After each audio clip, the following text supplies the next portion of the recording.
Hello everyone and welcome. I wanted to go put together a video showcasing a team I ran on stream on Twitch yesterday that going into it I did not think was going to be a good team, but then we went on a pretty ridiculous run. We started out the stream 10-0 and we ended up hitting a season high of like 28-51 later on in the stream, or maybe it's 28-52.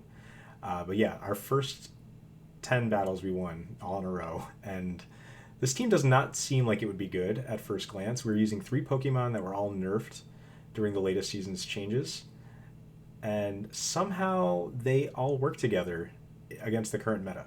A few things I've noticed, and the reason why I thought that this would be a good team, although I did not predict how good, is that a lot of people have been safe swapping things that Poliwrath can demolish and that Bastiodon can demolish. So there's been a lot of people I've seen recently safe swapping Mandibuzz or Talonflame because they generally don't have any hard punishes that people are using in the meta at the moment. So I thought, okay, if we're able to punish that with Bastiodon, and in this case Shadow Bastiodon, because I enjoy having the additional smackdown damage, and still, even with the defense drop from the Shadow version of Bastiodon, you still take only 1 damage from poison jabs from almost every poison jab user that I can think of.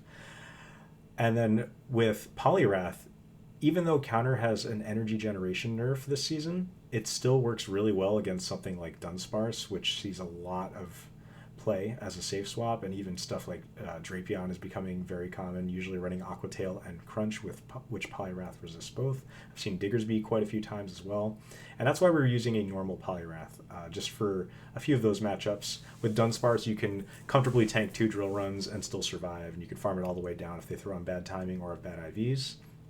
And then with Medicham, you'll notice that we're running Psycho Cut instead of counter. And that's because the energy generation from Psycho Cut allows you to spam out those nuke moves a little bit quicker. Now, I am running Psychic and Dynamic Punch. You could make a case for running Ice Punch over Psychic, I believe, because Ice Punch is naturally better into dragons, like Dragonite, Altaria show up every now and then.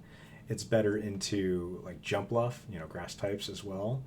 And you still get that play against Clodsire that Psychic gives you. But I like Psychic because it's better for the matchups against Toxapex and the occasional Tentacruel, and it's good against stuff like Azu, so you're not completely walled. Although Dynamic Punch in neutral situations is a better move than Psychic, so keep that in mind. And without further ado, we will run this team that I have aptly named Nonsense Team. Now, I didn't best buddy it at first, but my Medicham is a rank 1 best buddy. It's 4-15-15. My Poliwrath is also a rank 1 for Great League, which is a pretty lucky find for me. And then the Bastiodon is not, I don't remember what rank it is. It's not ranked particularly high, but it's ranked decently enough and hits 1499 CP on the dot, so I went with it. But anyway, let's go check it out. We'll go over some of these battles. And these battles were just taken from my Twitch stream. You'll see at the beginning I was adjusting a few things with Windows on my end. So you might see, like, this is all just a completely uncut video here, so I believe at one point I get a phone call, so you'll get to see all that. But yeah, first matchup, Medicham into Dunsparce. We get a safe swap Azumarill, and I would say most of the time Azu as a safe swap is running Ice Beam Play Rough. So we took that opportunity to build up a little bit of energy on Medicham before answering with Bastiodon. If they're running Hydro Pump, so be it, but they should Play Rough, so it's almost certain that they're running Ice Beam as their other move. And this matchup we don't even care that much about because we have a fighter in the front and a fighter in the back, so it doesn't really matter if we get switch advantage here because we have an answer to Dunsparce either way. Now, I am going to pivot back into Medicham at this point because we have a harder answer with Poliwrath, so we want to lure out their final Pokemon. In this case, it's a Talonflame, and we do have a little bit of health left on our Bastiodon, so if it comes down to it, we could land either 1 or potentially 3 Smackdowns depending on how many Incinerates it takes to KO us. Right now, I think we would definitely survive 1, but if they start ramping up with Flame Charge, then it's possible we would die in 1, and 1 Incinerate later. So you see they go for Flame Charge there. I throw on 4 because I don't want to risk a CMP or having them sneak. So we get this move here, and then I bring in Bastiodon with the intention of trying to get 1 or 2 Smackdowns on them, but they end up throwing a Flame Charge. And now we're in a little bit of a tricky situation. I bring in Medicham, knowing that I will die to 2 Incinerates, but I'm able to just get this Dynamic Punch off before the second Incinerate damage hits, and that is just enough to KO. Dunsparce is unfortunately going to get a big farm down on us, but we have a shield advantage and we have Poliwrath. Non-Shadow Poliwrath survives 2 drill runs comfortably, and we have Scald and all the counter damage. We'd be able to take that Dunsparce out without any problems. they would need 4 drill runs since we'd have a shield in order to take us out, and there's just not enough time for them left in the matchup. So we started out 1-0. Pretty solid start. I had a feeling this team would be decent based on the teams I've been seeing lately, but I did not know that it would actually be like a realistically viable team. Now, for Alligator in the lead is a bit tricky because the Shadow Claw damage does hit for super effective, and even though Medicham is bulky, we do survive the Hydro Cannon, but we get farmed down before... Yeah, you'll see I get a phone call right here, so I put on Do Not Disturb, and then I die right there. But I would not have reached the second Dynamic Punch anyway. But luckily, for Alligator, no-shielded the Dynamic Punch, so we're able to take this out, and they actually hard swap a Talonflame, and they preserve that really low health for Alligator, so we took that opportunity to build up some energy with Poliwrath and then answer with Bastiodon. They throw a Fly, so it's almost certain that they're running Fly Brave Bird as their moveset since they didn't throw a Flame Charge, and they had a little bit of time to react there. And now that's when I realized I don't have my Medicham best buddied, so we're going to go put Medicham on there so we can hit that 1496 CP. But yeah, I don't know what that trainer was running in the back, but they probably were running something weak to Bastiodon or Poliwrath if they top lefted there, because we would have farmed on Talonflame all the way. For Alligator wouldn't have been able to get to a move, and Poliwrath is loaded with energy, so it would have been an uphill battle regardless of what they had as their third Pokemon. So going to our third battle, we play against Y07. Medicham into Dragonite. This is a matchup I did look up the Sims for ahead of time because I was a little concerned with how I'd handle without Ice Punch. And depending on IVs, if they're attack weighted, they kill us before we get to a Dynamic Punch bait plus Psychic. And it depends on whether or not we get damage registration error. But that is why I baited Dynamic Punch there. If you go for straight Psychic, you definitely don't get to the second charge move here. But I was able to get the Dynamic Punch plus Psychic and grab both shields from Dragonite. Although I think they would have survived the Psychic, to be honest. Here, I make a no shield call. Probably should have shielded. But at this point, they hard swap a Dugong. We're going to load up on energy. Shadow Dragonite is very glassy. Even though Icy Wind is not stab, they are within range for us to KO, even if we get debuffed. I no-shielded the first move from Dugong because that's the one that makes most sense for them to Icy Wind on. The second one, they also Icy Wind, which gets a little tricky because now I'm double stage debuffed, but I'm pretty sure that their Dragonite is still within Icy Wind range. They show Diggersby in the back. So this gets a little tricky because we are debuffed and would like to clear our debuff, but we don't want them to farm down Bastiodon. So we're going to have to stay in here. Throw a couple of Scalds, but making sure we have some residual energy in order to get to an Icy Wind if we need. I tried to catch there because I thought they would throw a move around there, and they did. They go for Scorching Sands, luckily, and then we were able to get to the Icy Wind before Dragonite's able to get to another move or farm us down. So we take out Dragonite, and then we have to just try to counter this down, and luckily we were able to. They tried to farm us down, which was their win condition. If they were able to farm us down and then land a Scorching Sands on Bastiodon, they would have won.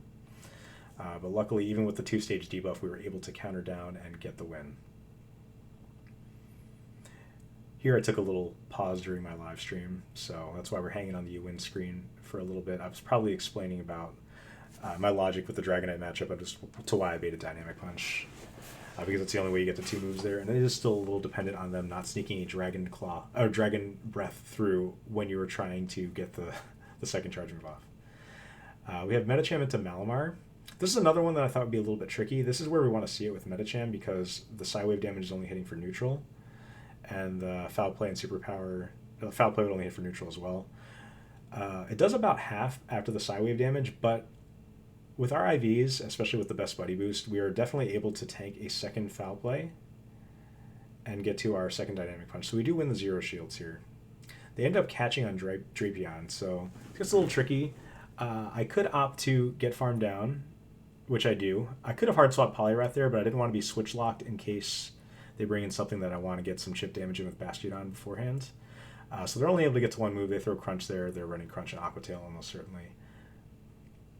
And then what are they going to bring in here? Oh, they bring in Toxapex. Okay. So I'm going to build up a lot of energy, anticipating that the endgame it'll be necessary. And now here's what our win condition is going to be. We're going to throw a move into Malamar. They're going to try to build up the 2 superpowers, so they want to do some damage. And I know they have to shield that. So we want to grab one of their shields there. We're going to have to double shield. Unfortunately, they threw in good timing. If we had snuck a superpower in, they won't get to a second move. But this is going to hurt harder than anything that the Toxapex can throw at us. And then they throw a move here. Now, our switch timer will be up after this move goes through, so we opt to go back into Poliwrath so we can start debuffing the Toxapex to give us a chance to survive more brine damage. And I know from this health range, after these 2 debuffs, they will have to throw a move if they don't want me to get to a 3rd charge move. And they opt to go for a full farm down here, which is smart because they need the brine. They need the energy to throw brines into Bastiodon. But unfortunately for them, I get the 3rd debuff here. And at this range, even though we're a Shadow Bastiodon, we can smack down this Toxapex before they're able to land enough brines to take us out. We survived 3 brines from this range. And even if they were at 100 energy going into this matchup, they're not going to be able to get to 2 more brines. So they throw their 3rd brine here. We survive by a little bit. All these poison jabs are only doing 1 damage. And we're able to get that win. So now we are 4-0 with this team. Chat's starting to go a little wild right now. They can't believe this is a real team. Let's go into the next battle. Who are we facing now?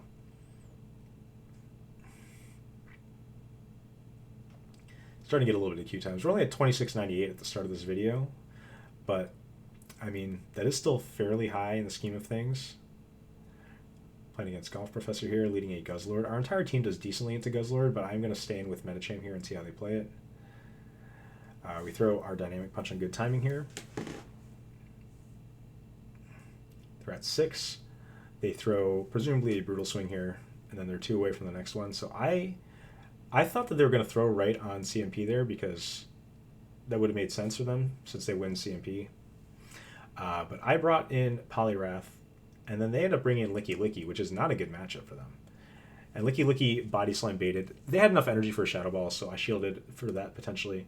And then they go and bring in Guzzlord here. And I'm just going to no-shield because they have Brutal Swing or potentially Sludge Bomb. We survive both because Poliwrath, even though Poliwrath isn't the bulkiest fighter out there, it's still decently bulky. And then this is just going to be another Brutal Swing. I'm going to no-shield this and then see what's in the back. They show a Talonflame. We bring in Shadow Bastiodon, and it is GG. They have no play there. So that is a 5-0 for our very first set with this team. And yeah, that was unexpected. Like I said, when I thought about this team the other day, I was looking over some teams that I faced on the previous day and thought, you know, this team would have play into all the teams that I faced recently.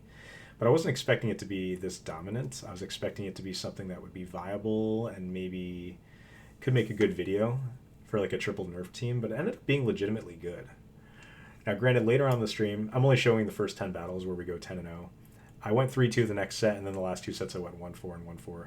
Although I did use this team again this morning and started out with a 5-0, so it is still good, but it does have its ups and downs. The surprise factor's out a little bit now that I was streaming with this and have been running it for a couple days as of the recording of this video. We had a Sandslash lead here, and they bring in Dunsparce. We're just going to stay in here because Medicham beats Dunsparce in all even shields, especially with a 1 Psycho Cut energy league like we got there since they switched. And then we could align Poliwrath with the... Yeah, I'm going to give up a shield here just because they gave up a shield as well. But yeah, I'm going to align Poliwrath with their A-Slash later, which is presumably going to be running Powder Snow. And then they show Toxapex in the back, so we're running Psychic just for reasons like this. We get some decent chip damage into Toxapex. They are going to farm us down, but you saw what happened last time. We're going to bring Bastiodon into this Toxapex matchup. And then when they bring in Sandslash, which is running Powder Snow, they just top left because what can they really do there? We could just farm them all the way down. We could start debuffing the Toxapex. It'll play out the same as last time, except probably even more dominant on our end because our Bastiodon had more health and their Toxapex had less health going to that matchup. So we're currently 6-0. Going into our 7th game, we're at 27.71, so we gained a decent amount of points off of that first 5-0 because we were at 26.98 before, I believe. So 73 off of 5-0 in this rating range is very good, very unexpected. Playing against Keldeo SH, fantastic battler. I battled him several times a season, usually pretty up on the leaderboard. They have a Dunsparce. They swap into Jump Bluff. This would be a situation where Ice Punch would have really helped because I could Ice Punch and dip. But either way, Bastiodon's fine. We'll bring in Bastiodon here. Bastiodon can tank these energy balls, no problem. Even if they get a defense drop, which I believe they do on this energy ball, if I remember correctly. Yeah, they get a defense drop there. We still survive another one, even though they got the defense drop. We're going to go throw this Flamethrower, though, with the intention of pivoting back into Medicham if they let it go. But they do opt to shield it. We don't need Switch, so we don't keep Bastiodon. I am going to try to throw this move anyway to get Switch. And then I'm going to pivot back into Medicham immediately and see what they bring in the back.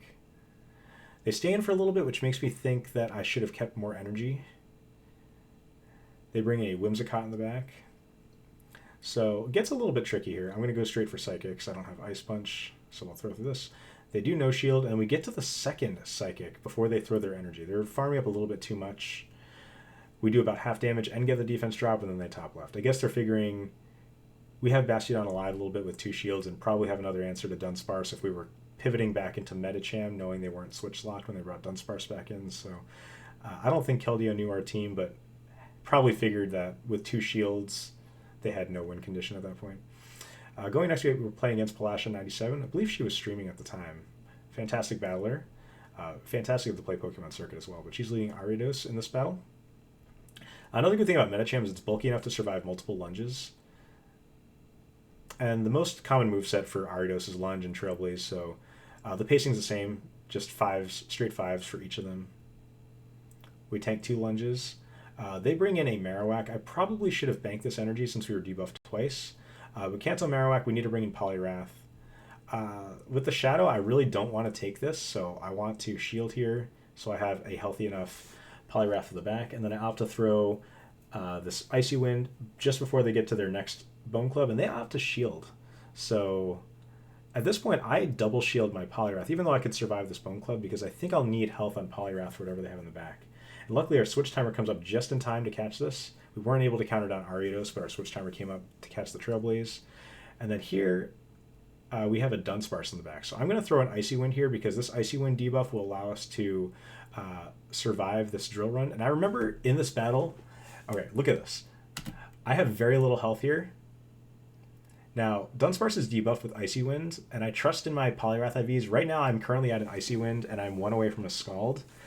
And I'm hoping I could survive a rollout to get to the Scald. I could honestly just throw Icy Wind here and then go into Basti, because then the Icy Wind debuffs will allow Basti to survive multiple drill runs. But I opt to try to go for the Scald here to put the game away, and I am able to get to it. Might have gotten DRE there, but I don't think it matters because it took two rollouts from that range to take us out anyway. So let me bring Bastiodon here. Dunsparce has no play, and Ariados is just 1 smackdown away. So we're able to get the victory there. Pretty tricky battle, though. Probably a mistake on my end to try to go for the Scald, even though we ended up surviving. And yeah, we were not in 1 rollout range. We needed 2 rollouts, but still it would have been safer to just Icy Wind and then bring in Bastiodon. Because then they would have to, Palasha would have had to throw 1 drill run, I believe, in order to get the switch clock up.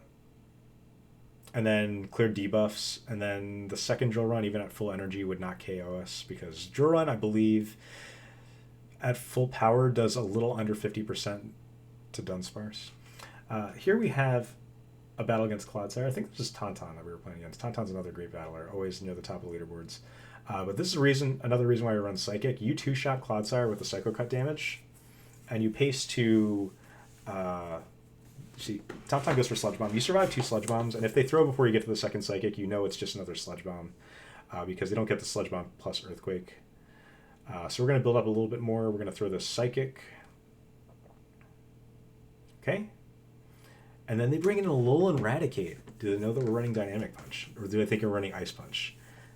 They did not know. And their final Pokemon is Pangoro. So they were going with a Poison Double Dark team. And unfortunately for them, we have Poliwrath in the back as their second fighter. So we were able to handle that back line. This is why, one of the reasons why I like running Dynamic Punch Psychic is just, you have 2 pretty strong moves and you catch people off guard because they don't expect Psychic. I think most people running Medicham in this meta would be running Dynamic Punch and Ice Punch. Because Ice Punch has really good pacing with Psycho Cut. You get to Ice Punches every 5-4, 5-4, so it's really good. We have Medicham to Pangoro. This one gets a little tricky if they boost, because Pangoro's pacing is pretty insane. But Dynamic Punch, I'm fairly sure would just one-shot Pangoro. Pangoro's pretty glassy. Definitely with the added up Psycho Cut damage over time. But yeah, we comfortably survived multiple Night Slashes. And we would get to a third before they're able to farm us down. So we get to this, and then I decide here, kind of a tricky decision. We get both shields. I could opt to no-shield this and farm down with Poliwrath, Or I could have to give up 2 shields because we're at double Night Slash, but I do opt to give up 2 shields here because I feel like if I let Medicham go and try to go for a full farm down with Poliwrath, for one thing, they might swap out and preserve Pangoro, which would be tricky to deal with later. And for another thing, I would probably have to shield a close combat anyway. Here, against Cresselia they bring in, which is good that we had alignment because we could bring Bastiodon to this. I go for Psychic even though it's less energy efficient. Dynamic Punch does more, but we gambled on potential debuff there, so... And then they end up bringing in Diggersby. And this is another great case for running regular Poliwrath over Shadow Poliwrath because you can survive 2 Scorching Sands. Granted, we get the attack fall there, so that definitely helps. But I think even without the attack drop, we still survive. They would have been able to farm us down more easily with Cresselia if we didn't get that attack drop. But there you have it. That was a 10-0 sweep with this team of 3 nerfed Pokemon that you didn't think that you would see in this season. And honestly, I might just ride this team to Legend if it continues to be effective. It seems like it's very good at leaderboard elo right now. But yeah, 2771, we get a 5-0, and we ended up hitting, I think, 2844? Yeah, 2844. So we're going to end the video right here. I didn't have any of the other battles prepared for this video, and I didn't want it to be too long anyway. We've already been recording for over 20 minutes here, but I hope you enjoyed the battle showcase. Jury's still out on this team. I did decently well with it today. We ended up, after this in my stream yesterday, we ended up going 3-2 to gain a little bit, and then 1-4, 1-4, and ending around 2750. And then today, I just used this team for my 5 sets today, played them off stream, and climbed back up into the 2800s, back, I think right around this, around 2840 again. So it's solid. I'll use it for a few more days and see how well I like it. I don't know how well this would play at lower ratings. I feel like this team is specifically good because of how people in upper ratings are constructing their teams right now. There's a lot of people that are AVA, weak to fighting, and just a lot of people bravely safe swapping stuff like Dunsparce after Medicham is gone, figuring that I don't have a second fighter, but we're able to punish them because of how people play. But anyway, I hope you enjoyed this video. If you are not following me already on Twitch, and if you're not subscribing on YouTube, you know, Jason2890 on both of them. Definitely give a follow. I do stream Pokemon Go battles occasionally, not super frequently. I stream a lot of other stuff as well, like speedrunning, some casual gaming as well. And for content on YouTube, I'm trying to get more into Pokemon Go content creation. Some of you may have seen my video series I'm trying to make called Pokemon Go Advanced PvP Strategies. I had my first video released a couple weeks ago, and it was about bait frequency and how often you should be baiting. I do have another video planned in the near future, but I have not finished writing the script for it yet. That video will be about inducing mistakes in your opponents. So if you're interested in that type of content, definitely give a subscription and like and follow this video, or like and subscribe on YouTube. Follow me on Twitch if you want to go see that. But yeah, I hope you guys enjoyed this video and hope you are enjoying the new meta. I still think it's pretty fun, even though I'm using old meta Pokemon. It's nice seeing a lot of new Pokemon out there, and the new movesets are pretty cool as well. So hope you enjoyed this video. Best of luck in your battles, and yeah, we'll see you next time.